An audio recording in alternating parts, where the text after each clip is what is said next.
will spare no effort in clamping down any individual or group that threatens the peace of the country.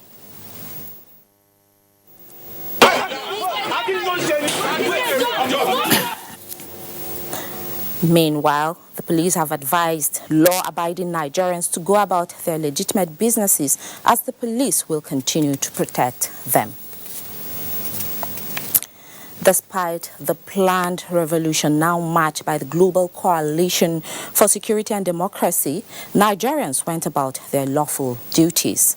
The presidency said this is an indication that Nigerians stood firm in defense of democracy by ignoring calls on social media to join a phantom revolution. A statement by the presidential assistant on media and publicity, Garba Shehu, says, "The president is humbled by the support not for himself or his governing party, but the support for the democratic values of modern-day Nigeria through the wisdom of those millions of citizens who choose democracy and not to undermine the elected government through the ballot box. The Global Coalition for Security and Democracy attempts to incite citizens and a revolution against their own democratic rights and interests have failed," the statement added. Meanwhile, the leadership of African Action Congress have dissociated itself from the revolution protest tagged Days of Rage by the party's suspended former national chairman Omoyele Sowore. A statement by the party's acting national secretary Abayomi Francis says the action was not initiated, supported or sponsored by the African Action Congress. The party says the revolution is illegal and has nothing to do with the African Action Congress. The statement further reaffirmed the party's support for the Nigerian state alongside its effort to uphold the constitution and laws of the land, and will not do anything to subvert the collective will of Nigerians, either to undermine the extempore integrity or solvency. Kaduna High Court, presided over by Justice Darius Kobo, has granted the leader of the Islamic movement in Nigeria, IMN, Shehu Ibrahim El-Zakzaky, and his wife leave to travel to India for medical attention. Abdullahi Mohammed reports that the court also ruled that El-Zakzaky and his wife be accompanied by government agents to guarantee their return for the continuation of their trial. Exactly the word used by one of the national dailies yesterday to describe the situation in Kaduna some hours to the continuation of the trial of Sheikh Ibrahim El-Zakzaky taking place at the High Court here in Kaduna. And today both parties, the prosecuting and the defense counsel, have had their day in court, and Honorable Justice Darius Kobo has been able to peruse all the documents containing their argument for or against the Sheikh going out of this country for treatment. And finally, the Justice Darius Kobo has granted leave to Sheikh Ibrahim El-Zakzaky to seek for medical attention abroad. There were 8 different medical reports that showed clearly that the applicants are in dire need of urgent medical treatment abroad. When the court agreed with the applicants and granted the application as prayed. The court said when he was effectively discharged by the hospital that he referred to Medenta Hospital in India. So as soon as he's discharged from the hospital, he returns to the country to continue his trial.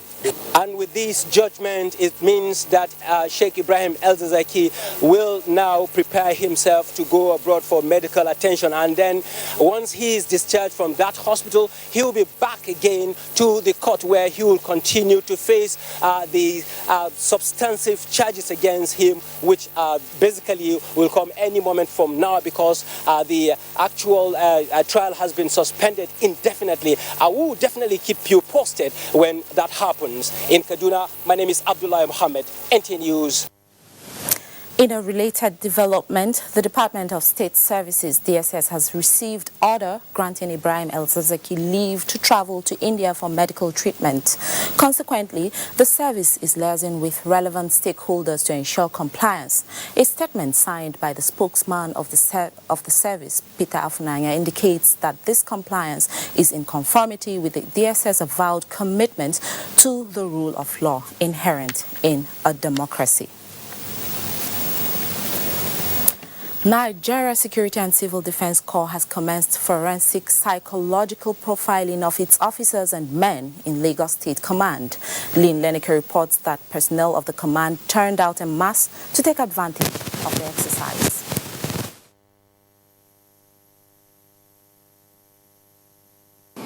The need for forensic psychological profiling of personnel of the NSCDC is part of measures being taken by the Corps to ascertain the psychological fitness of the officers and men in the performance of their duties. Commandant NSCDC Lagos Command Tajuddin Balogun said the exercise is in compliance with the directive of the Commandant General Abdullahi Muhammadu, who acted on the premise of some abnormalities committed by some of the personnel of the Corps in recent times. To make sure that we improve in our performance in all ramifications, to see what are the areas that we can improve our performance on. And before you can have improvement, you must evaluate what you have on ground. The officers and men lauded the initiative, which they say will give them the opportunity to evaluate their level of productivity and competence. Anybody coming into the system must be psychologically tested. The essence is for the Corps to get to know you much better, and you will get to know yourself. Even you will realize the need for you to be placed in one area, one department or unit. The Corps urged the personnel to be cautious in dealing with the public, emphasizing that anyone found culpable will face the wrath of the law. In Lagos, Lynn Leneke, NTA News. You're still watching Panorama from the Lagos Network Center. We now pause for a break. The program continues shortly. All over the world, over 200 years ago. But today, human traffickers are selling human beings as slaves in Africa. It is your responsibility to make sure that you and the people you know do not fall into slavery. Don't believe fake promises of jobs abroad. People went to say Libya, Italy no use you when they carry me on top water. 4 days now they lock me for inside house, no food, no water. I nearly die. Now God, when me heaven and earth, now save me. If you get 1 naira for Nigeria, you get junior one, you say you no get papa, you no get mama, that make you come out. I beg go they do farm work. You better pass person when enter road. Don't accept to travel to Europe through the Sahara Desert. You may be walking into slavery. Don't be a slave. This is a public service announcement brought to you by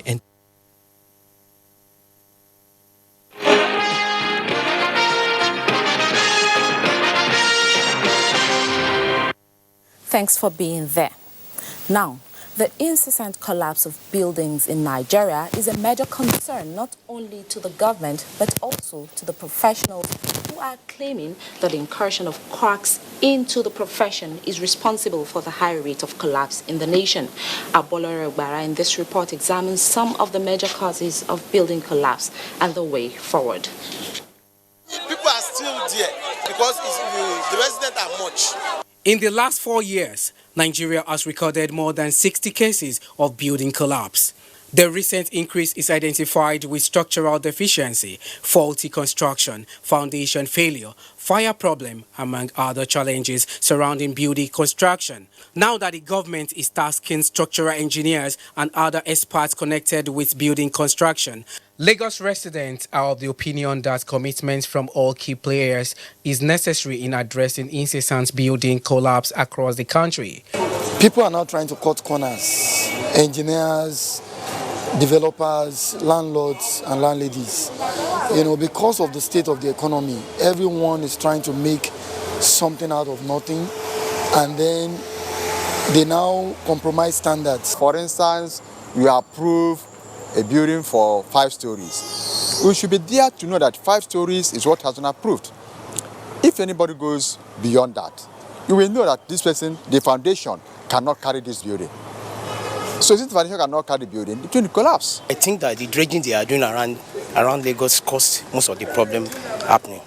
The material that they mine that was suitable to the place to construct the building will not collapse. But because it's not sincere. So when you are not sincere to do something, at the end of the day, it will have impact. I've seen a lot of houses, they are building story buildings, and the materials they are using is not even enough. The Council of Regulating Engineers and also the Standard Organization of Nigeria, they are actively involved and fully involved in ensuring that they work with government to ensure that the right people participate in the construction of buildings and also in the supervision of buildings. It could be remembered that following the building collapse at Itafaji area of Lagos in March this year, the state government commenced an immediate demolition of 180 buildings marked for demolition. To further reduce the trend, Lagos State Government urged residents to report any dilapidated buildings to the relevant authorities. In Lagos, Abolore Gbara, NT News. Live in the studio is Engineer Fumi Banjoko, Chairman, Construction and Engineering Group, Lagos Chamber of Commerce and Industry. Glad to have you with us. Thank you for having me. All right, Engineer, just last week, another building collapsed in Lagos, though no life was lost. And from our background report, we noticed that there is an increase in the number of buildings that collapse in Lagos. What do you think is actually responsible for this?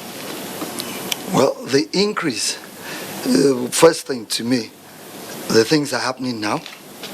Most of the buildings were built a few years back, which is, we should find out when. But then when you look at the locations where the buildings collapse, Bariga, Lagos Island, most of the areas are swamp areas where you need special foundations, where you need real professionals being at work. So first thing, we need to investigate and find out. When you even say who built, where the buildings are approved, you find that a number of buildings are not approved. But even where they're approved, is it what was approved that was constructed? And so it brings us to more enforcement on all sides, not just government, professionals and people around. But then why now? We'll go back. This might have been 20, 30 years ago problems, and that is just happening now. If buildings don't collapse during construction, the next time you're going to have an effect will be way down the line. And even the contractors, everybody will have forgotten the evil or the ill they performed then. So now, what are the signs of a failed structure? Because you find out that people actually live in those buildings until we hear stories of tragedy that we begin to take action. What are the signs? Well, the signs of a failed structure, some are visible. Cracks that keep widening, opening, tilting. You find some buildings have tilted. Then squeaking noise. Some buildings are quack, quack. The people hear the noise, but then it doesn't make, they don't think of much about it. And then you find over time, doors not locking, windows. Generally, things begin to malfunction in the building. These are signs of a building that is in distress. And a building in distress is not a death warrant immediately, because at the point those things start happening, remedies you can still remedy the building. But when they're not quickly remedied, then you have a problem. And the remedy might be extensive in some cases, but it's redeemable if people do what they need to do at that point. Now, away from government, people always blame government, but I think individuals need to do more. You talked about some remedies to be done. You find out that you see cracks on buildings, you see people patching the cracks. Is that what they should do, or they should go an extra mile of doing other things? So if a building has cracks, is to investigate what kind of crack, because different cracks, diagonal, vertical, and all have different meanings, and the slab. But even with the cracks, they are repairable. So depending on the kind of crack, patching might work, you put wire gauze and all. But some cracks might come from foundation. And so if you have a crack, professionals should be called in to have a look at the crack, deep investigation. Why is this building cracking? Why is this building tilting? And then based on that, you get a report. But before you get to that, because the repair, it's hard.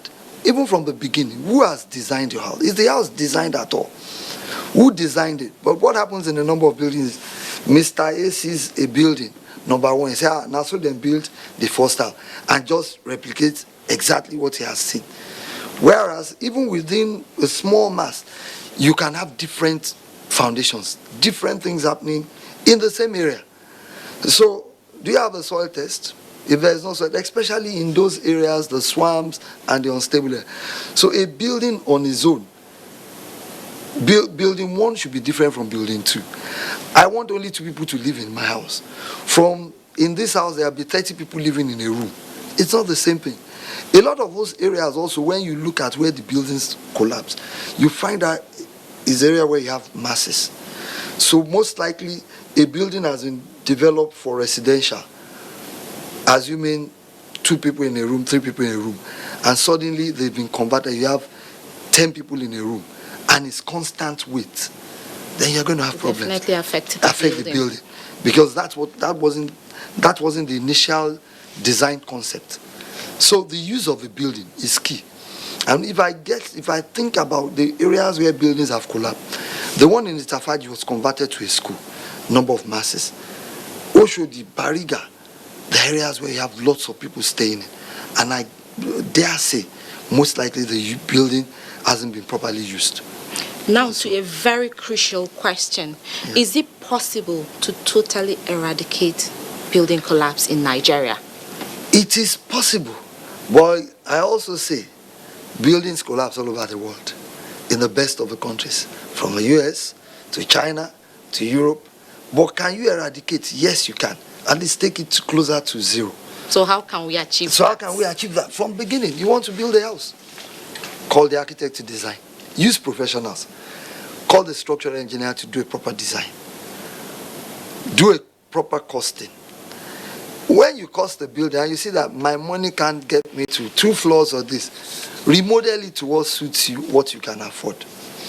So when you get the professionals involved, then even the society also can be involved. You see a building, even while they are building, you look at it. Some things are so obvious to everybody to know that the material they are using in this building is not standard. You see people using clay to mix, to do concrete. You know that something is going to happen. So even the society can also help. You see a building going up at the speed of light, bad materials being used. Even to you, to the layman, you can't see a professional handling it.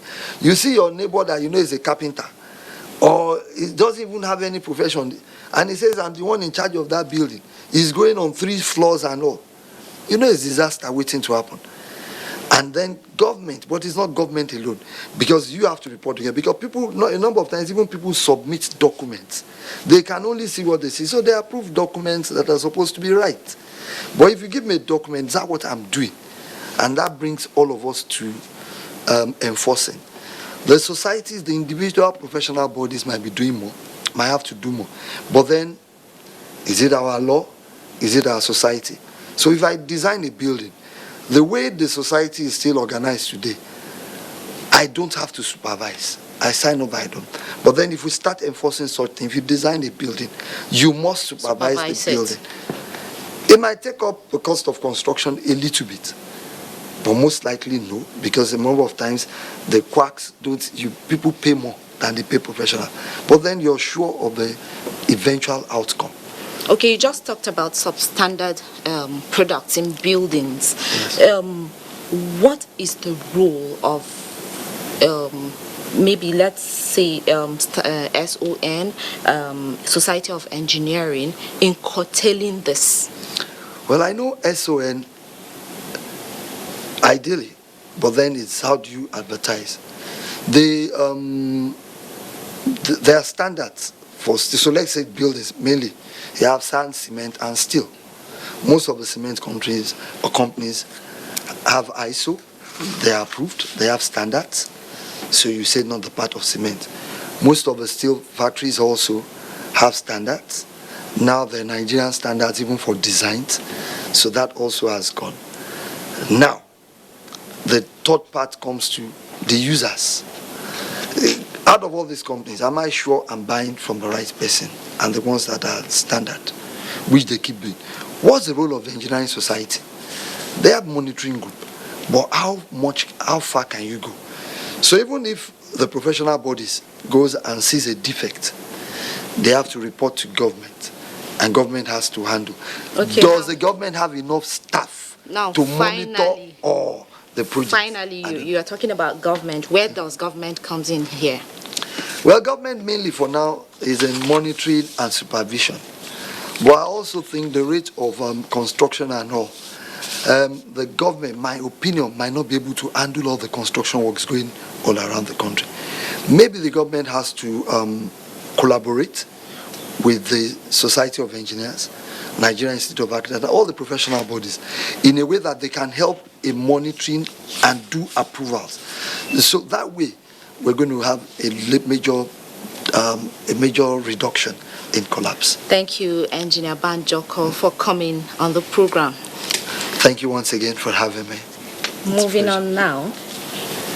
In a bid to end the menace of pipeline vandalism in Lagos, the state government has concluded plans to pull down illegal structures sited along pipelines within the Jagun community in Alimosho local government and other parts of the state. The state governor Babajide Sanwo-Olu made this known while briefing the media.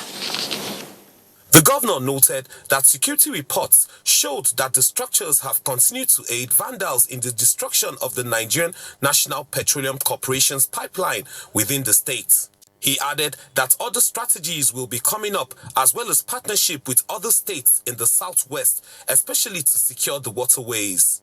Government is coming to remove those structures, to destroy those facilities, and in their own interest, they should go ahead now and start removing them before we come, because we've mapped out all of the layouts, area layouts where these things are, and we're ready to also cooperate and work with the men of the Nigerian Civil Defense who have the primary responsibility to do this, and of course the NNPC who are the custodian of these very important national products. The Lagos State Deputy Commissioner of Police, Mohammed Ali, noted that the meeting reviewed its achievements and mapped out strategies on issues relating to kidnapping, cultism, as well as lawlessness of motorists and Okada riders on the roads. Within the period under review, we look at our achievements so far, issues relating to criminalities along the waterways, kidnapping, cultism, which has been ravaging the state of recent, and the number of arrests made so far. Also present at the meeting were the heads of all security formations in the state. In Lagos, Nosa, Osula, NTA News. Now sports. The Federal Ministry of Youth and Sports charges athletes to the forthcoming African Games in Morocco to be good ambassadors of Nigeria at the Games. Olumide Oguntola was at the National Stadium, Lagos, where the permanent secretary of the ministry met with the athletes in Lagos. Ahead of the 2019 All-African Games in Rabat, Morocco, Permanent Secretary, Ministry of Youth and Sports, Olushade Adeshola, has visited the athletes at the Lagos camp to inspire and motivate them to win laurels for the country. We have also endeavored to acquaint them with the arrangement for the preparation so that they are not left in the lull as to what the ministry is really doing.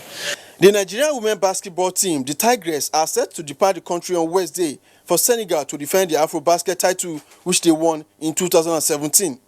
The Nigerian girls, who have been putting finishing touches to their preparations at the National Stadium, Lagos, for the past 1 week, say they are ready to make the country proud again. New players have been playing professional basketball, so they know what it's like to be in a situation like going into Senegal. The Tigers will be playing Group B against Cameroon and Tunisia at the AfroBasket, which starts on the 9th of August, in continuation of the qualifiers for the Champions Bowl World Tennis Tournament. Nigeria's Blessing Otu Scholastica defeated Ghana's Sakina Adams 6-1, 6-1 in the under-14 girls final.